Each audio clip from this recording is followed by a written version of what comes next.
Muy buenas tardes. Hoy nos notifica el Juzgado de lo Social número 10 de Sevilla nueva sentencia estimatoria por la que a partir de una incapacidad permanente total conseguimos una incapacidad permanente absoluta.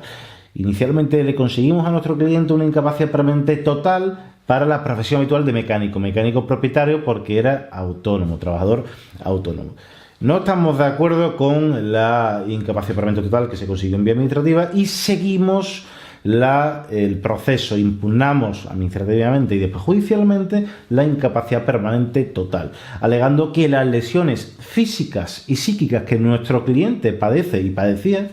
eran suficientes para inhabilitarlo, para incapacitarlo para acceder al mercado laboral, es decir, que no tenía capacidad de desempeñar ninguna ocupación. A partir de ese momento, el INS se opuso, nos desestimó la reclamación previa y, como decimos, interpusimos demanda judicial.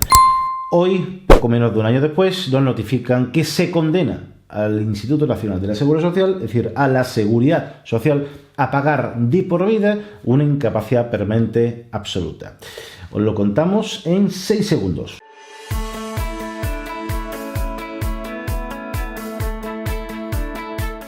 Nuestro cliente padecía lumbalgia crónica muy aguda y una fibromialgia con 18 puntos gatillo, fibromialgia muy severa. A partir de ahí, ese cuadro clínico muy doloroso, tratado por reumatología, traumatología y con derivación a la unidad del dolor, sin que la unidad del dolor consiguiese ningún tipo de alivio del dolor, y por tanto, si nos cede el dolor, pues seguimos y continuamos con esa limitación de movimiento. Eso provocaba, como no puede ser de otra forma, una cierta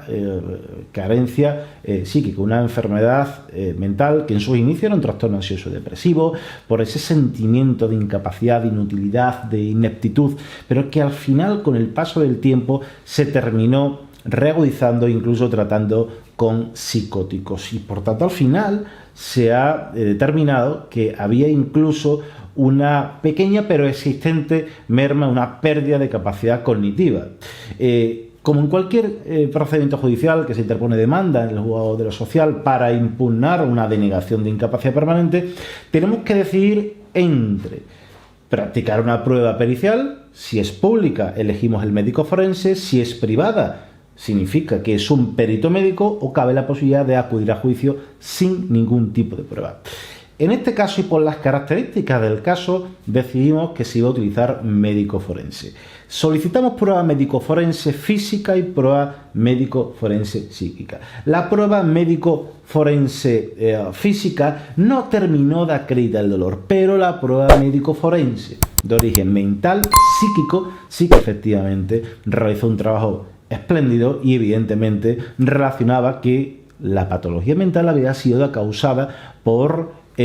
toda la patología física que padecía. Es decir, no se había conseguido, después de muchos años, aminorar el dolor y por tanto volver a tener capacidad para trabajar, y eso había sido la consecuencia a ese trastorno ansioso depresivo y al final a esa pérdida de capacidad cognitiva. Es muy claro el informe médico forense y es muy importante para la resolución de cualquier juicio de incapacidad permanente, pero en este caso el propio médico forense lo establece muy claro: carece de agilidad mental, carece de capacidad intelectiva, no es resolutivo, no tiene capacidad de resolución inmediata y de forma mantenida a lo largo de toda la jornada, ni tiene el mínimo rendimiento exigible. Ese pequeño contenido, esas dos frases que se incrustaron en el informe forense del médico forense de naturaleza psíquica, ha hecho que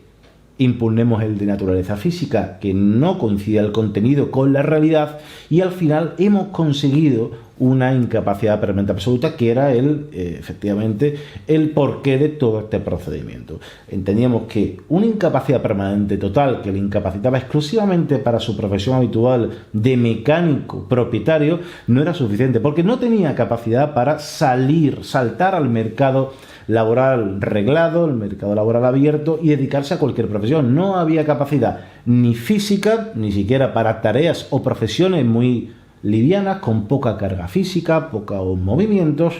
pero tampoco ninguna profesión con poca carga mental, porque el propio médico forense, cuyo informe se presume cierto y veraz, un funcionario público que auxilia a justicia, pues así lo ha determinado, que no tenía esa mínima capacidad física para, pues, acudir al mercado habitual para cualquier profesión reglada.